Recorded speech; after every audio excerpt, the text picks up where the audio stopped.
Humans make 35,000 decisions a day. 95% are irrational. Why is everyone irrational? We have the explanation of how and when this happens. Are you irrational or just human? Irrational humans, where I talk about body language, micro-expressions, behavior economics, behavior science, neuroscience, consumer behavior, persuasion, influence, how people make decisions, irrational behaviors. Hi everyone, this is Susan Ibitz, your host for Irrational Humans, and every Thursday we're going to take questions from the audience. And the first one today is, I was at the grocery store determined to stick to my shopping list. Good call. But I passed the candy aisle, I saw the dazzling display of chocolate on sales. Ay, ay, ay, ay, ay. Before I knew, I had added 2 bars to my cart. What did I know when I didn't need the chocolate? Give it in to temptation. Welcome to the club. Body language for everyday life and more. Your body's talking, even when you're not. Learn how your arms and legs, and even your smile, give you away every time. Find out what your body is really saying about you. What drives us to make impulse decisions instead to rational ones? Well, my love, without people like us, we wouldn't have this segment. So let's answer to Elizabeth. Dear irrational human, you couldn't resist the chocolate because they were right in front of you. Availability bias. God, why the name is so difficult. Meaning that it was available for you, it was on the right place and the right placement, and we're going to explain how supermarkets work with this. And the sale made you think they were a good deal, anchoring effect, because they were on sales. Come on, how many shoes, ladies, we have because they were on sales? How many clothing we have, like, come on, it's $15 for a dress? That is anchoring effect. It was $50, now it's $15. Guilty. Yesterday I was shopping with a friend. Making quick choices is common when something tempting is easily seen and attractive. Next time, you could focus on goals to keep you on track. And we're going to talk this about the end. People with bright lists when they need to shop are more productive, spend less, and more focused. Now, let me tell you guys why supermarkets are so tempting.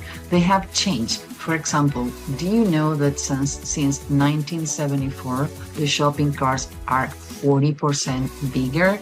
Yep, I know, and you're going to tell me now we have small boxes and we can shop.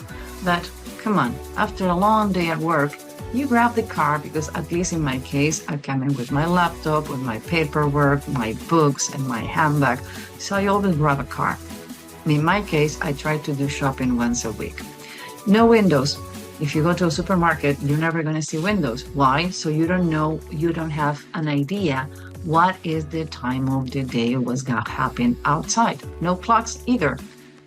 How many people are wearing watches today? If you're not checking your cell phone, most people don't have a watch. So you don't have an idea what time of the day it is. No external lights. The blue lights of the supermarket not only make the packages more attractive, they don't give you, again, not having windows, you don't know what time of the day or how long you has been inside. Position of the products on the aisle. You wouldn't believe it, how strategic is how they do the color, the packaging. Companies sometimes pay more money to the packaging and the placement on the aisles than the product per se. Sometimes even products repackaging what they have, but inside they still taste the same. What aisle level they put the product based on your age. Brands pay premium for this. I have trained companies in how to negotiate the premium situation on the aisle. If you look for cereals for kids, you're going to see there are 2 to 3 feet from the floor, and the eyes on the design of the package look like they follow you. Now, if you go for cereals or product for adults, you're going to find out there are from 5.4 feet to 6 feet. Depend. For men are higher, for women is an average of 5.4 5.5 because that's the average height of the women in the United States.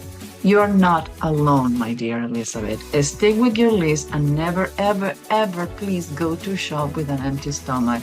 And if that happened because you're coming from work, try to grab a couple of crackers and a coffee before you leave, or a couple of crackers and a big glass of water. And if this happened and you just happen to be in the supermarket really, really hungry, grab an apple. I know, guilty. I'm not going to go with the apple. But if you start your shopping with an apple and your stomach and a glass of water, believe me, you're going to stick with your list. Empty stomach is a bad decision. See you next week, my dear irrational human. The information is below. You can send your questions, and every Thursday I'm going to reply to you. Until next week.